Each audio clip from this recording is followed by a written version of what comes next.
12 декабря 1986 года самолет Ту-134А Белорусского управления гражданской авиации предприятия «Аэрофлот» выполнял рейс 892 из Минска в Восточный Берлин.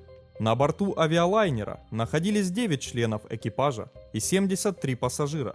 В их числе 27 десятиклассников средней школы города Шверина, возвращавшихся в сопровождении учителей с экскурсией по белорусской столице. Ту-134А выполнял рейс из Минска в Берлин, но из-за сильного тумана в Берлине экипаж был вынужден совершить посадку на запасной аэродром в Праге. Когда видимость в Берлине улучшилась, рейс 892 вылетел из Праги и после набора высоты занял крейсерскую высоту 6700 метров. Когда самолет подходил к Берлину, небо было полностью затянуто кучевыми облаками высотой 60 метров. Стоял туман и дул юго-восточный ветер. Диспетчер передал экипажу, что они первые в очереди на посадку, а также сразу разрешил заход с прямой по курсоглиссадной системе ИЛС на взлетно-посадочную полосу 25-я левая. Заход был выполнен без замечаний. Экипаж провел все необходимые предпосадочные процедуры, после чего с включенным автопилотом авиалайнер в 13,5 километрах от взлетно-посадочной полосы вошел в глиссаду. Диспетчер передал информацию о погоде. Слоисто-кучевая облачность высотой 60 метров, туман, видимость 900 метров, ветер 150 градусов 3 метра в секунду. После входа в глиссаду экипаж начал довыпуск закрылков на 38 градусов. Во время снижения самолета служба управления воздушным движением включила для проверки посадочные огни и огни взлетно-посадочной полосы, закрытой на ремонт взлетно-посадочной полосы 25-я правая, о чем руководитель полетов на английском языке информировал экипаж заходивших на посадку самолетов. Следом за рейсом 892 заходил на посадку Ту-134 венгерской авиакомпании «Малев». Передача данной информации правилами радиообмена не предусмотрена. Но плохо владеющий английским языком бортрадист белорусского самолета неверно понял информацию и воспринял доклад диспетчера как указание производить посадку на правую взлетно-посадочную полосу и передал подтверждение. «Понял, спасибо, 25-я правая». Командир дал команду: «25-я правая, перенастроить быстренько». 25-я левая находилась в 460 метрах от взлетно-посадочной полосы 25-я правая, а ее входной торец был на 2200 метров ближе. Командир начал выполнять маневры вручную, хотя диспетчер и попытался уточнить, что полоса 25-я правая закрыта на ремонт, а огни включены лишь для проверки. Но из-за переговоров членов экипажа между собой его не расслышали. Ту-134 быстро отвернул вправо, и управляющий сигнал ИЛС был потерян в течение 38 секунд. Заметив уклонение метки самолета вправо, диспетчер передал: «Аэрофлот 892, вам заходить на 25-ю левую, 25-ю левую».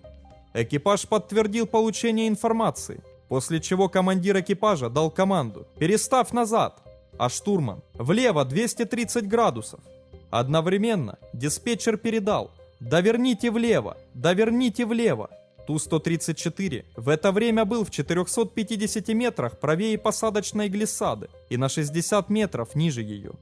На высоте 110 метров экипаж включил автопилот, но режим двигателей при этом не увеличивал. И это привело к тому, что скорость полета упала до 263 км в час, а скорость снижения увеличилась до 7 метров в секунду. Самолет продолжал выполнять доворот, когда в 103 метрах от земли при вертикальной скорости снижения 9 метров в секунду сработала система сигнализации опасной скорости сближения с землей, а в 40 метрах сработала сигнализация высоты принятия решения. В 17 часов 4 минуты в 3 километрах от торца взлетной полосы 25-я левая Ту-134 в непосадочном положении с убранными шасси зацепил верхушки деревьев и врезался в землю. Вытекшее из баков топливо воспламенилось, вызвав пожар. То, что самолет пропал с экранов радиолокатора, заметили лишь в 17 часов 15 минут. А уже в 17 часов 30 минут, спустя 26 минут с момента крушения, к месту катастрофы прибыли первые спасательные службы. Непосредственно на месте падения были найдены 12 выживших пассажиров. Позже в больницах 2 из них скончались от полученных травм. Всего в катастрофе погибли 72 человека, 9 членов экипажа и 63 пассажира, включая 20 школьников. Несмотря на присущие для стран Восточного блока того времени скрытность при освещении таких событий, в СМИ ГДР первое сообщение о авиакатастрофе появилось в 19 часов 30 минут, хотя некоторые из родственников погибших узнали об авиакатастрофе еще раньше, из новостей западного телевидения. В последующем было также сообщено о количестве выживших, об оказании медицинской помощи, освещено посещение выживших в больнице и место катастрофы государственными чиновниками. В СССР информация о произошедшем ограничилась короткой заметкой в газете «Правда».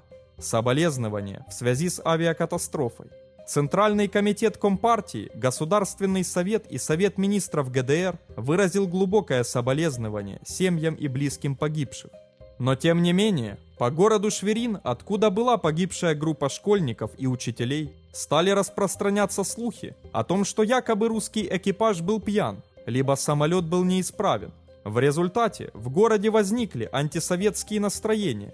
Поэтому в день похорон 18 декабря передвижения советских военных были ограничены, а их семьям не рекомендовано выходить на улицу. Но одного лейтенанта в те дни все-таки избили и на ходу выбросили из трамвая. Расследованием причин катастрофы рейса 892 занялось Министерство гражданской авиации СССР. Результаты расследования комиссии были опубликованы в апреле 1987 года. Выдача экипажу руководителем полетов на конечном этапе захода на посадку на левую полосу несвоевременной и неожиданной информации, что привело к формированию у экипажа неверного решения.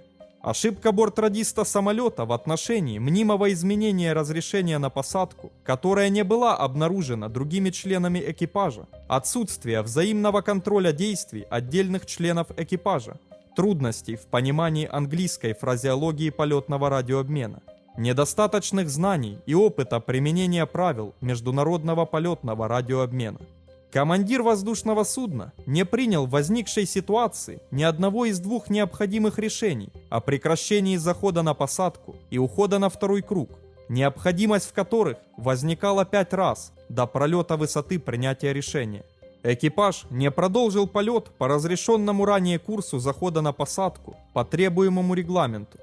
За нарушение организации, проверок и подготовку летного состава, а также по косвенной причастности к допуску экипажа к международным рейсам без соответствующей на это подготовки, по причине отказа от захода на второй круг из-за экономии топлива для понижения себестоимости авиаперевозок и угрозе депримирования командира и экипажа, начальнику управления Белорусского управления гражданской авиации был вынесен Министерством гражданской авиации выговор. Начальником Белорусского управления гражданской авиации, соответственно, был вынесен строгий выговор командиру авиационного отряда. Смотрите также. 2 июля 1986 года авиалайнер Ту-134АК предприятия «Аэрофлот» выполнял рейс 2306 по маршруту Воркута-Сыктывкар-Москва. Но через 32 минуты после вылета из Сыктывкара авиалайнер совершил вынужденную посадку в лес в 75 километрах от аэропорта Сыктывкара из-за пожара на борту.